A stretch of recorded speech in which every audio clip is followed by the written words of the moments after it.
Salut l'artiste! Bon, en ce qui concerne mon avenir sur YouTube, c'est encore un petit peu flou, mais une chose est sûre, c'est que je peux t'apprendre à faire ce petit effet d'animation de texte de machine à écrire sur Premiere Pro, alors c'est tout de suite, c'est maintenant, c'est parti!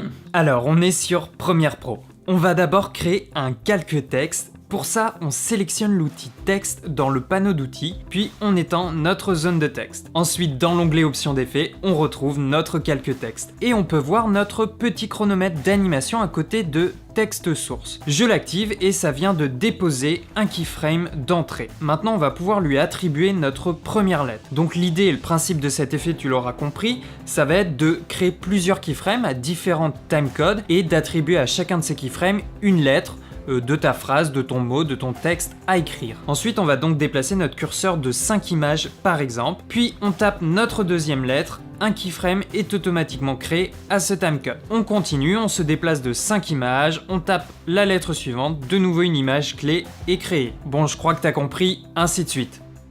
Tu peux également attribuer un keyframe à un espace ou à une virgule.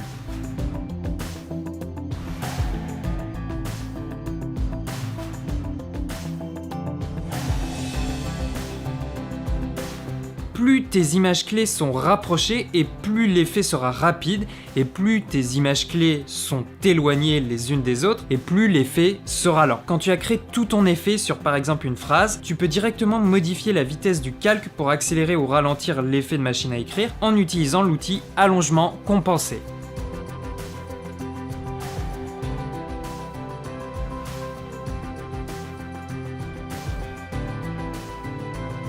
Bon, maintenant pour diversifier cet effet, tu peux également enregistrer l'annulation d'une lettre. Exactement de la même façon comme on vient de le faire, tu déplaces ton curseur un peu plus loin, puis en pressant la touche retour, cela va créer un keyframe, et ainsi de suite, on va créer un effet un peu plus réaliste. Et puis, dernière petite astuce, mais ça s'applique un peu à tous les effets qu'on peut créer sur un logiciel, je te conseille d'ajouter du bruitage, donc là par exemple un bruitage de touche de clavier, ça va évidemment crédibiliser ton effet, soit tu l'enregistres toi-même, ou alors tu peux en trouver sur internet, puis tu cales tes keyframes, tes apparitions de lettres, en même temps que ton bruitage. Et puis tant qu'on y est, pourquoi pas synchroniser l'audio, l'effet avec une image de tes doigts en train de taper sur le clavier. Oh, je dis ça comme ça, c'est une idée. Voilà pour ce tuto. Petite information de fin de vidéo, je viens de sortir un nouveau pack d'outils pour vos vidéos YouTube. Ce pack contient 21 animations de texte, un peu comme le pack sur les transitions que j'ai sorti il y a quelques mois. Le lien est dans la description et je vous propose même un code de réduction de 20% pour privilégier ma communauté sur YouTube. Toutes les infos sont dans la description. Voilà pour cet effet de machine à écrire sur Premiere Pro. Bon, tu as vu, c'est très simple à réaliser, ça peut prendre un petit peu de temps d'animer chaque lettre, mais accompagné de bruitage et d'illustration, ça peut vite devenir intéressant.